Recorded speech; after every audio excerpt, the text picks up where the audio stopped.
thank Dr. Larry Fremont for inviting us into his office tonight while he performs this procedure. Good evening, sir. Oh, yes. Hey, well, he's busy at work. We don't want to interrupt him, that's for sure. Yeah, we should explain that Dr. Fremont is currently working with Sherwood Bassin's head right now. I'm a little concerned about you guys talking about him, but I've seen him when he concentrates and I'm nervous. Actually, you two have a history in that you've worked together before. Back in 1983, Dr. Fremont was the team doctor for the junior team that you had, and so you guys have known each other for a while, so I guess that makes you feel a little bit more comfortable. No, it doesn't make me feel not at all. Because I know him so well. I mean, you know what I mean? I'm trying to figure this all out, you know. I mean, he had me all talked into it. That's what a good job he does. I don't even know if he graduated. Well, we'll find out in about 2 hours if you do. I wanted to publish, you know, I get upset. I've been trying to, if I ever become dictator of this country, I'm going to make the doctors publish their record, you know, like we have to in sports, you know. 1-10, lost 3, tied 2, you know what I mean? They can put it right on the door when you come in to see them, you know what I mean? If it's 5-5, we're going next door. Good stuff. So how did you, let's talk about this relationship and how it first came to be. When did you two first meet? And Dr. Fremont, how did you first come on as a team doctor for the junior team in '83? Well, I've known Sherry for about 15 years now. And in 1983, Sherry asked me if I wanted to join Team Canada to go overseas to Russia. And I was thrilled at the opportunity to go there, so we packed it in. I had about 3 drums of medical supplies, and we shipped them all over to Leningrad. And from that point on, we shared many occasions together, Sherry and I. Yeah. And you have to understand how important it was when we went to Leningrad. That was before the fall of the Iron Curtain, and to have medical. I mean, the American team over there did not have enough medical supplies. And it was a problem. And as a matter of fact, they got a couple of guys hurt. They had to take them to Finland because of and it was very, very important. I mean, it was like MASH for us. Like, we took supplies over there. You could see we were right in the battlefield, because at that time, I mean, you have to appreciate when we went to Leningrad in 1983. Boy, I mean, the hotel we were staying in, the next step down was a tent. I mean, conditions, I can remember going through the border. We went by train, and I'll never forget this. And I remember the towers and the machine guns and the barbed wire fences and the 2 checkpoint Charlies. And then you stop to realize it wasn't to stop us from going in; it was to stop their people from coming out. Really? Well, I've enjoyed working with Dr. Fremont. Certainly, I'd seen a lot of his patients beforehand and had seen the results that they were getting. It was a technique that I was interested in learning how to perform in my own patients, and also learning having it done on myself. And I had my first transplant done about 4 weeks ago. 4 weeks ago. Yes. And it went smoothly for you? Everything went very well. Very good. Okay. And you look good too, I mean. I wanted them to transplant them from my dogs because it's high density, you know what I mean? So they did that on, the Doc McKenzie volunteered, and we got it from a high density, and now when you rub his back, he licks your hand. I know men with tubes that do that. Okay, we should maybe describe a bit about, oh, you have one more sentence. All right, so far, Sherry, I mean, what have the, Sherry's on the, is it a local anesthetic? Obviously, we're frozen in certain spots here, so he's not feeling a thing at all, I would assume, or are you, Sherry? Actually, I'm not. I've had more pain with some of my losses of our teams. Seriously, I'm amazed at that, but how many have you done of these, Doc? I mean, is this your second, or, I mean, are we like, is this, what are we, a test case here? I started doing this on my patients in my practice back in the early 1980s, probably 81.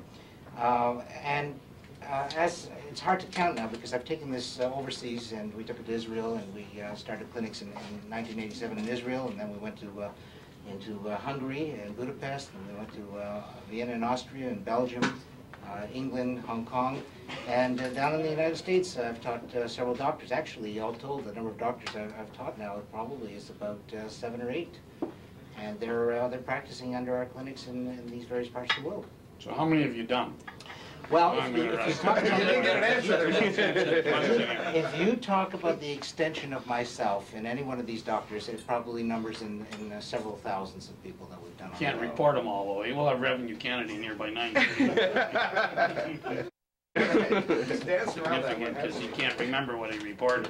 Aside from Sherry Bassin, what are some of the other, I guess, celebrity names or any other names you could come up with off the top of your head, pardon the pun, that have had this procedure done before? We did a live show here in 1993 on Jesse Dillon while he was broadcasting on air, so it went live to air right from our office, just like Sherry at this time. From then we actually did another show with Jesse Dillon, and we had Henry Shannon on the John Oakley Show. We did Dave Duvall and CFTO. Now the hair gets in his eyes, he doesn't know the weather.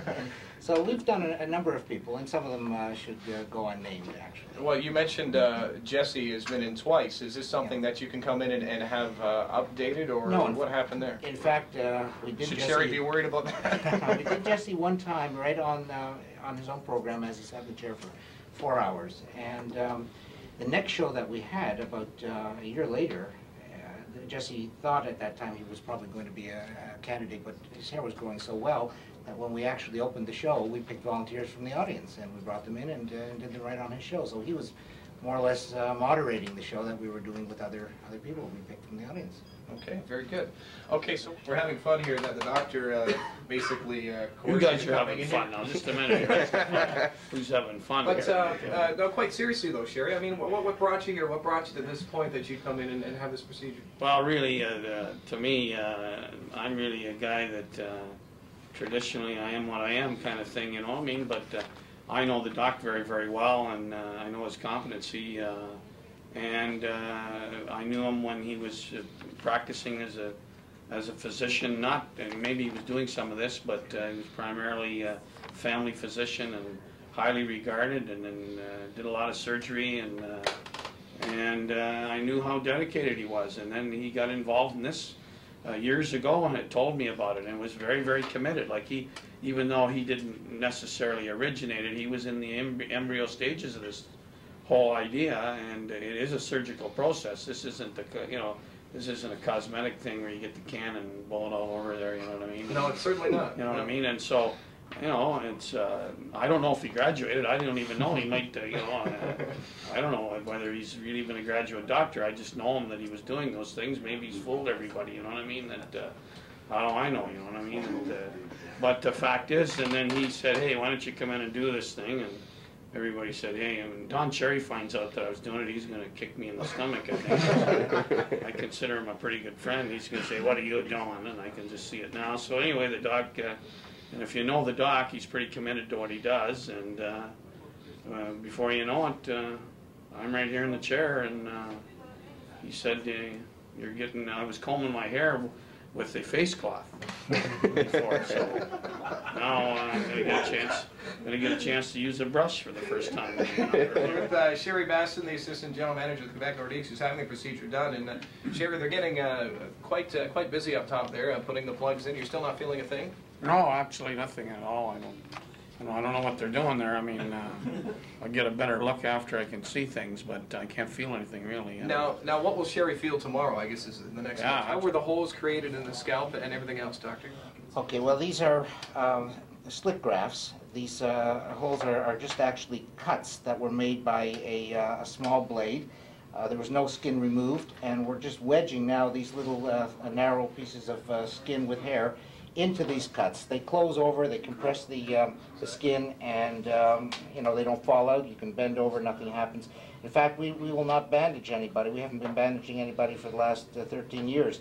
So people will go right back to work immediately after this procedure. What I mean, you know, that's what Popeye says. I am's what I am's, and that's all I am's. But I think, you know, the biggest thing I'm here, this is a medical procedure, and the guy that I have confidence in Dr. Fremont, and that it's an example of medical science in every facet of medical science. First of all, I'm a graduate pharmacist and a graduate lawyer.